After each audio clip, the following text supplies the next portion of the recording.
Hello, and welcome to another Keep Michigan Learning webinar hosted by Michigan Virtual.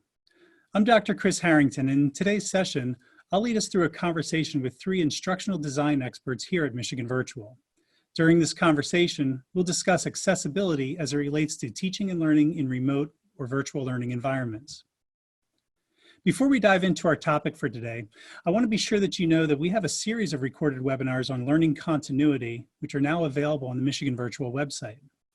They're all freely available, and I encourage everyone to visit the webpage listed at the bottom of this page to explore other topics that we discuss related to learning continuity during extended school closures.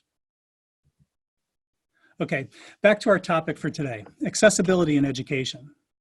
As educators, we often hear that we need to make our instruction and content accessible.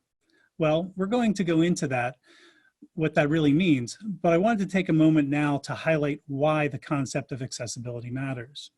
When we consider the statistics on the screen, it becomes quite clear that many members of our community in our schools are facing some challenges that could interfere with their education. And we have the responsibility to provide instructional experiences that are effective or accessible for all students, including their families. So we have a rock star team from Michigan Virtual joining our conversation today, so let's meet them. So we have Jeff Gerlach, who's an instructional coach at Michigan Virtual.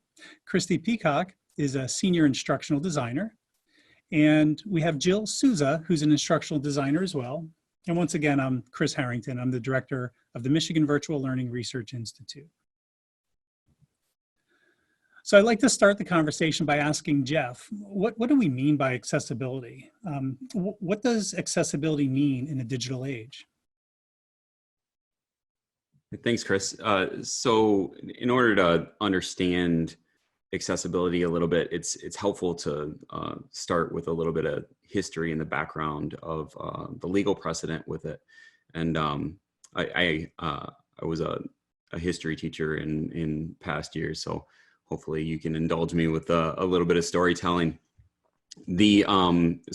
Everything starts with the Readabilitation Act of 1973. This is kind of the grandfather of all legal precedent about discrimination, non-discrimination against those with disability. So this helps to form the legal basis for web accessibility long before we had the internet as we have today. So Section 504, specifically of the Act, states that no one with a disability can be excluded from any program or activity that receives federal financial assistance. And one of the definitions of those programs or activities are local education agencies, systems of vocational education, and just school systems in general. I think many of those listening and watching would be familiar with 504 plans, and 504 plans get their namesake from this section of the Rehab Act. So it's helpful to attach that a little bit to something that isn't completely foreign to schools. And the combinations that we think of with 504 plans, we think of extended testing time, reduced workload, offering alternative forms of testing like verbal testing, printing out PowerPoint slides, things that we can see, things that we can feel, even for allergies, peanut-free zones, and the signs telling us about those things. So these things are really vivid in our memory, and they're easy to see. Fast forward through some time, we get to the 90s, great decade. In the 90s, we have the American Disability Act, specifically Title II of that act comes along and extends the protections of Section 504, whether these government, state and local governmental agencies are receiving federal assistance or not. And they put in place, not necessarily right in the 90s, but over time, the ADA comes to have its own standards for web accessibility, things that you should do, things that you shouldn't do in order to be accessible for those with disabilities. And then Section 508, the much younger sibling to Section 504, establishes an extension of the protections within Section 504 to the web. So specifically, it calls for the broad application of something called the Web Content Accessibility Guidelines, or WCAG for short, because in education we all love acronyms. WCAG is an extensive standard list of things that web developers should do to promote accessibility for their web properties. And it's extensive in the sense that there are levels of how well you're able to execute on those standards. So they serve as guidelines within Section 508 for how to create accessible spaces. So the just to redefine, or to recap a little bit on that, Section 504 defines LEAs as responsible for inclusion of those with disabilities, local education agencies. And then Section 508 extends that requirement to digital spaces.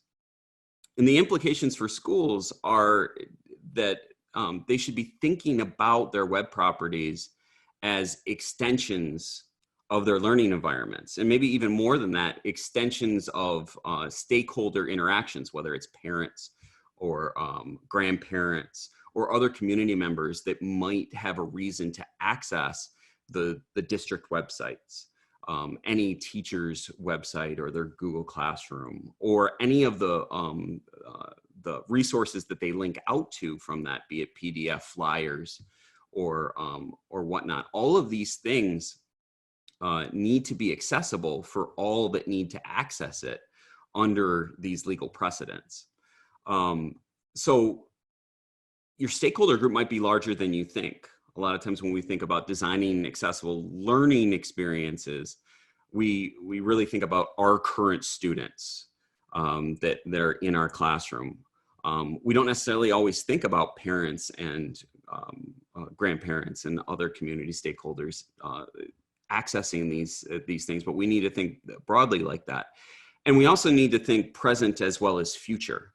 Our students now and our stakeholders now are not necessarily our stakeholders of the future. And so it's a little bit harder to see than the accommodations that we have in the 504 plans. It's not like the sign with a peanut-free zone. It's a little bit more difficult to see our learners and who our learners are and see their disabilities in engaging with those web properties.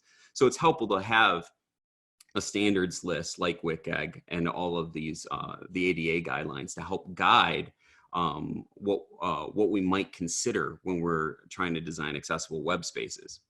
And it can feel overwhelming. It feels like we need to make accommodations for absolutely every individual, and we might not know how to accommodate each individual. But to borrow a little bit from universal design for learning principles, when you design for the margins, when you are considerate of those that are on the margins, doing that makes a better learning experience for everyone. So hopefully with accessibility and these guidelines as another tool to add when you're in these spaces and putting things online, it can help you be a little bit more mindful of that. Thank you for sharing that with us, Jeff. As educators, we often hear about the need for accessibility in our classrooms, but we don't always realize the bigger story behind it. Thanks. Kristi, based on what Jeff just shared with us, what are your thoughts on the implications of accessibility for educators?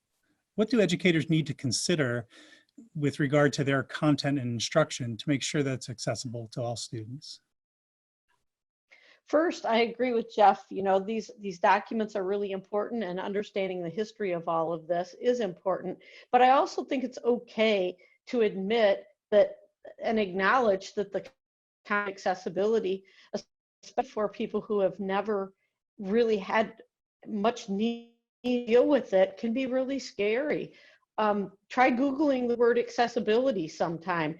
It can produce an overwhelming number of resources. And on top of it, even some of the resources that Jeff has shared out with you, any one of them can be overwhelming to look at. So I think what's important for today is to really try to take the scariness out of it just a little bit. I kind of feel like the way when I was first introduced to accessibility and online content, I got as like a really messy desk. And I don't know if anybody's ever had this before, but your desk is so messy that it's easier to just turn off the light and walk out than it is to really deal with it, because it's overwhelming. It feels like I don't even know where to start, so I'm just going to close the door and go away.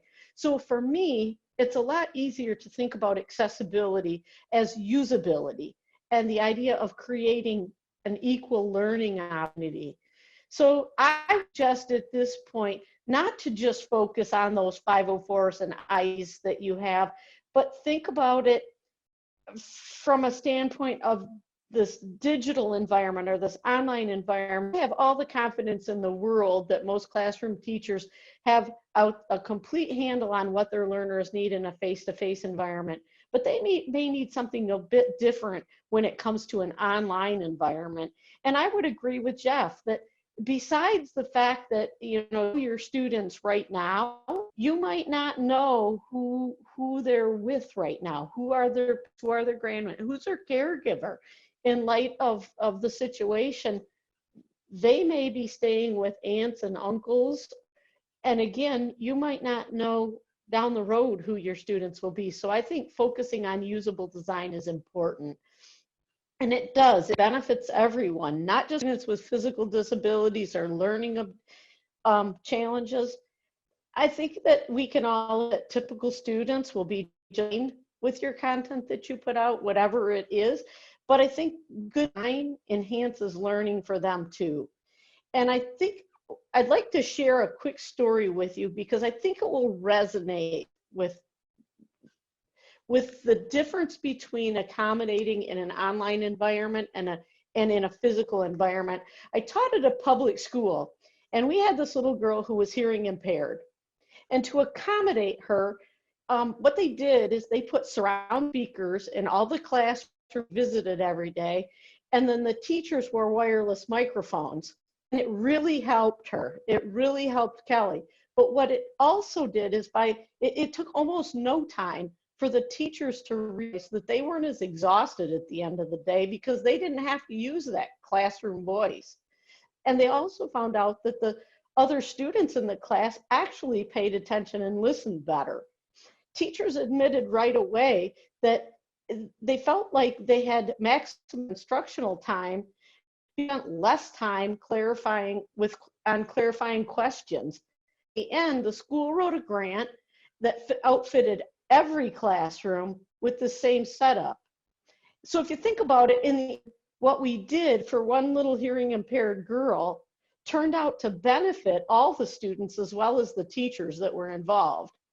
And when I think about this and compare it to digital content and what we try to do to make digital content accessible, you know, for video, for example, we add scripts and captions, and that might not only benefit a student hearing impaired, but what about the student that's trying to navigate your lesson in the living room where his brothers and sisters are traveling and they're watching a Disney movie, or even the hearing impaired grandpa that's helping one of your students navigate the lesson that you have out there. He's doing his very best, but if we create video content with no transcripts or captions, we put a hurdle in front of him.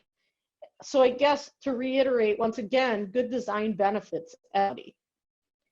And I think we could probably all agree that we may not be done talking about this content, your content online. This situation is kind of putting us in this situation where we're forced to think about it. But in the end, I think we're going to find that the way this impacts education might be in it for the long haul. It's so much easier, I'm telling you from experience, it is so much easier to start off with good design, usable content than it is to try to retrofit it and make it work and be accessible in the future. You have no idea who your students will be the next time you need to dust this content off and put it out in a digital format. That's why it's important to create usable and content now. And so it doesn't just serve your current students, but your future learners well. Thank you, Kristi. You make a really good point.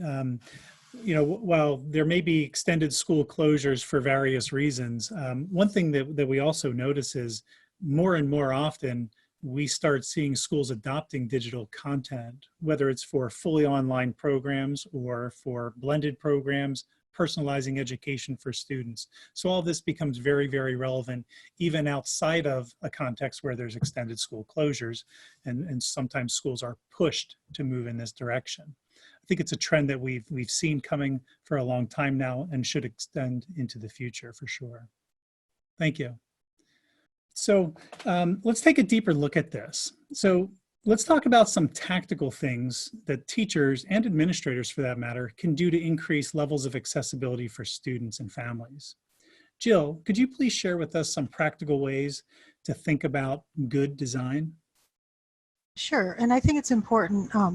Jeff and Kristi both brought up some really good considerations when creating online content. And to kind of go back to Kristi's metaphor of the messy desk, that can be overwhelming. We get it. This can be overwhelming. If you're new to this, you know, it's okay. We got this. We're going to help you. It's totally doable. I didn't know anything about this at all when I started, and little by little, I started to catch on, and it's okay. We can do this. So I invite Kristi and Jeff to please chime in as experts as well. But to help declutter your desk a little bit, so we've got some things to consider. So as you start to put things online, I think the temptation is to just like, let's do everything. We'll throw everything. We'll make it super exciting and engaging and colorful and flashy. And it's going to be really fun for the kids because we want them to pay attention. But unfortunately, it doesn't quite work like that. So that can turn out to be counterproductive. And so there are some things like to keep in mind, just rein in it a little, like keep the enthusiasm, but also be thoughtful in your approach. So think about consistency and predictability. So make sure as much as you can that you want it to be easy for learners to navigate and find things in this content that you're putting online. They might be new to online learning, or as Kristi pointed out, someone's grandfather might be helping them and has never experienced navigating a course online before. So let's keep it consistent and simple and predictable so people don't get lost and they can find the things that they need. Cognitive load, so we don't want to overwhelm students. So again, we're going back to, we want to make it pretty. We want lots of images and videos and fun things on there. But sometimes when we overload a screen with those types of things, learners get lost. Like, I don't know what's important because there's a video here and an audio clip over there, and is that image important? I don't know. So we want to make sure that we're intentional in drawing our focus to the thing that we really want our students to see and to know, and kind of not overwhelm them. We want to consider the readability of our content. So that kind of goes along with color contrast. So I think we like things to be colorful and look nice, but then we have to think about the contrast. So is my light pink text against a white background really serving students well? Are they going to be able to see it? Is their grandparent or parent who might have low vision, who's trying to help them, are they going to be able to read that important information that you're putting out there? It might look pretty, but it might not be doing the best job for your students. So that's something to consider as well. Images. Jill, go ahead, sorry. Please. I was going to say, and with the readability, like think of simple text types as well. Arial font might not be the most exciting font to look at, but it's a lot more easy to read than Comic Sans. So again, to your point, what looks good and is maybe an expression even of your personality might be difficult for others on the other side. So it's really an empathy activity of like, is this going to be something that all learners are going to be able to read? I would build on this whole idea of consistency and predictability, Jill. That's a really good point. And cognitive load. We all know that, for one, students get, it's too much. If I can't figure out where the link to the homework assignment is on the page, first of all, I might get frustrated and quit. And second of all, I've been designing courses for high school students, and one of the things I learned really early is sometimes they're looking for a hurdle, because then they can look at their parents, mentor, or whoever and go, couldn't figure it out, I'm done. So I totally think you're onto something with the consistency and predictability piece. Yeah, great. Thank you. Those are excellent points. And actually thinking about the readability, Jeff's font comment made me think about colorblind students. So I actually have a son who's colorblind, and it's very difficult for him when a teacher will put important information in red and say, like, make sure that you study and you know the things that I put in red. Well, that doesn't really help him because he cannot distinguish red from other colors that might be on that page. So considerations like that just need to be taken into account. So yeah, all good things. Okay, so images would be next. So we like to have a lot of pretty images on our screens, which is fine, except that it's probably best to limit the number of decorative images that you've got on there. They're kind of distracting.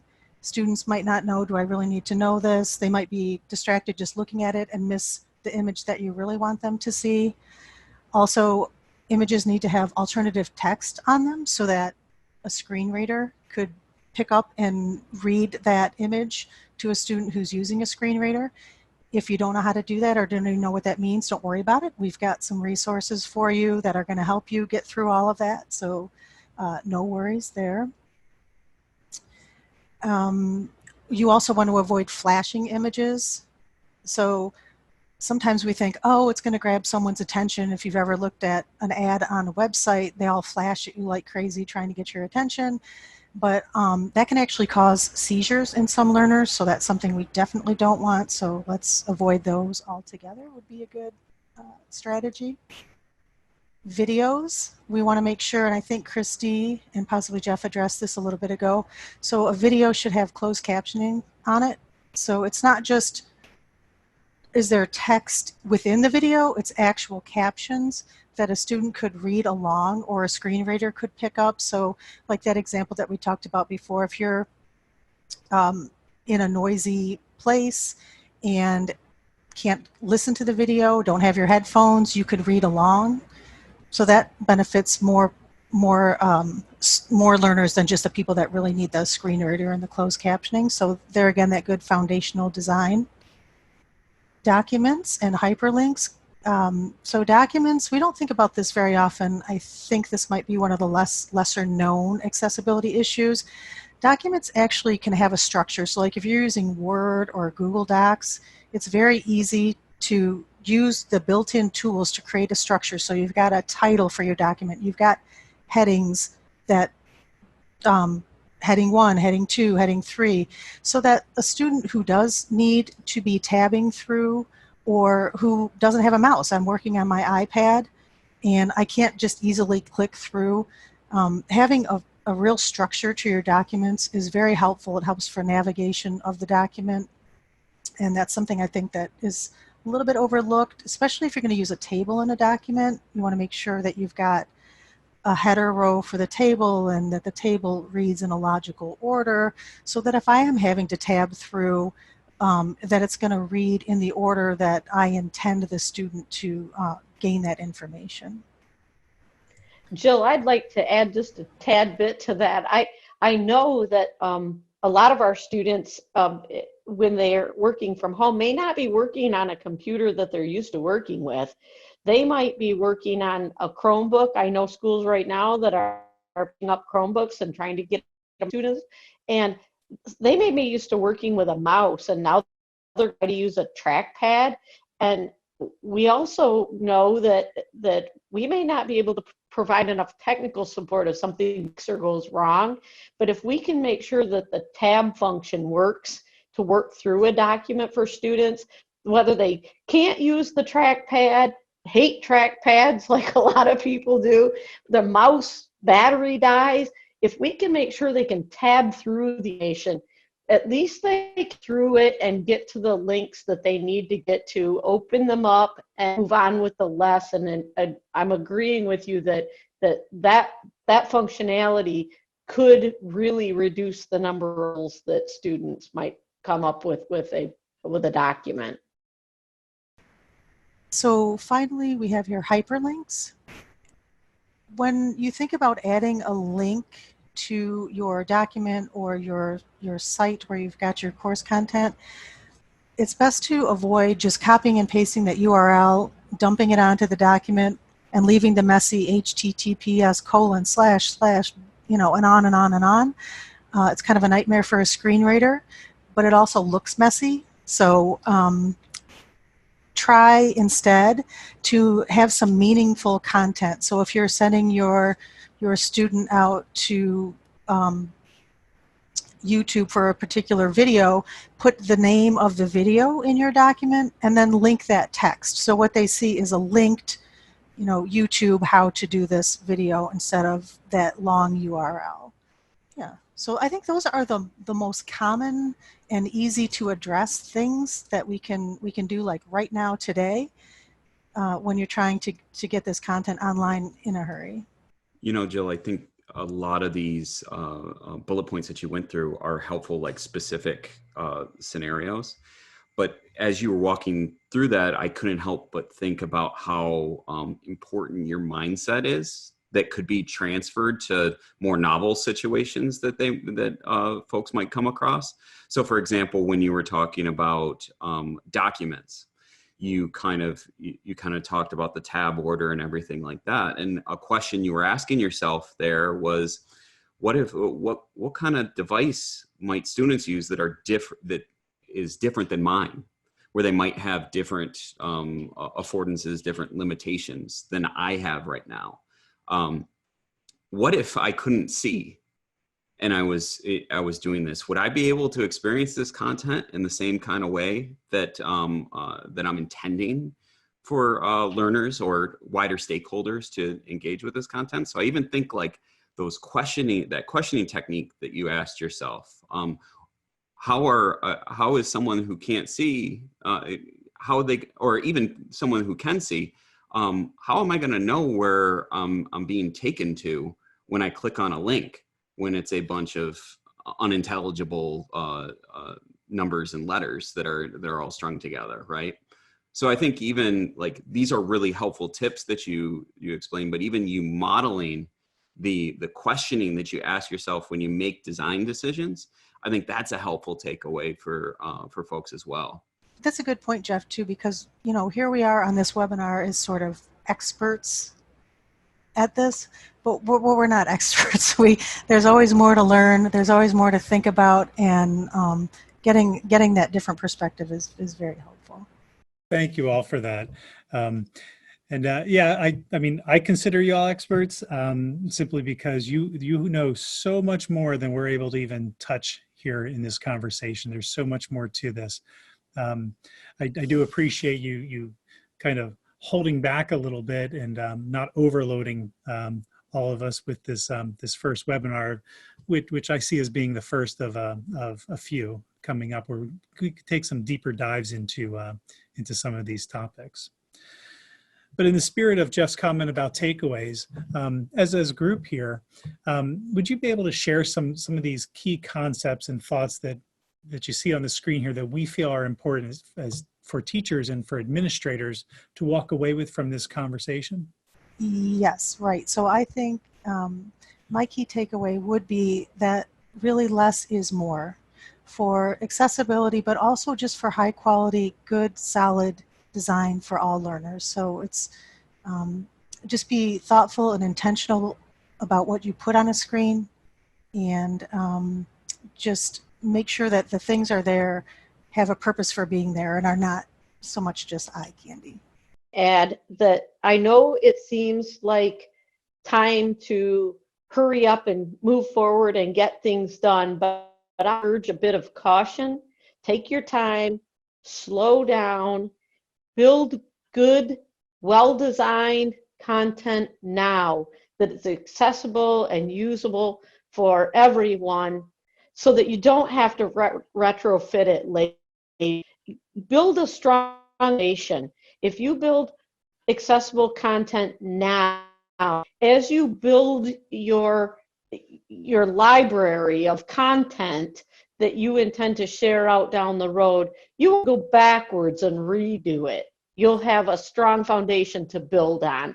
And I think that would be my key takeaway on this. And as you're thinking proactively, like Kristi just said, something that'll help you is to think beyond your current students. And really this bullet point could say, think beyond the people that you know, that you've seen, and that you are aware of what their needs are. You have way more stakeholders than you might think. Think about Kristi's example of, yeah, you might consider a student and the student's needs, but you might not consider the grandfather who's going to be helping that student all the time. And it's impossible to do so. So thinking universally and incorporating these strategies with the trust that good design teaches to the margins, and that will benefit all. It's a good takeaway to have.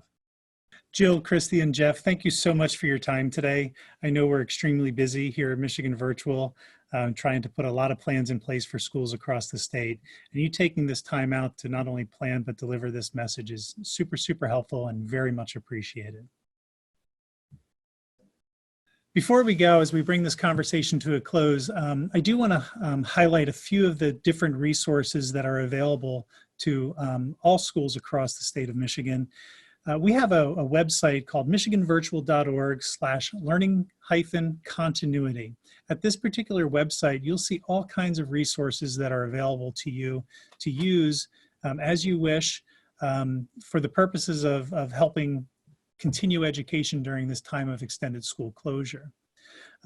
In particular, we have a couple of planning documents or documents that can help you make a shift to remote teaching and learning. We have a school closure learning continuity rubric, which is a great resource for some school administrators on what are some of the bigger picture things that you need to think about as you're starting to shift your schooling to a remote learning environment. And then we have something a little bit more targeted for teachers, and it's the teaching continuity readiness rubric, which will help gauge your own readiness as a teacher in moving to this teaching in a remote environment. We also have access and links to digital content that Michigan Virtual is providing at no cost for Michigan schools, so you can take a look at that. In addition, not only the content for students, but we have content for educators as well.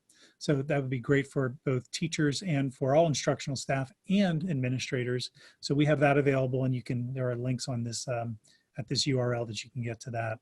And as we mentioned before, of course, we have the webinar series here. There will be more and more webinars coming out, so please come back frequently to this webpage and you can see the new webinars that are coming up. We also, if you haven't joined already, we also have this Facebook page where it's a community of practice.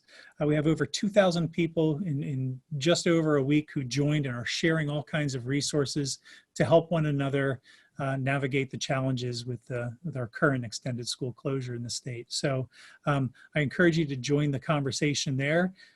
Go after some of those things that you need that'll help you and your kids move forward.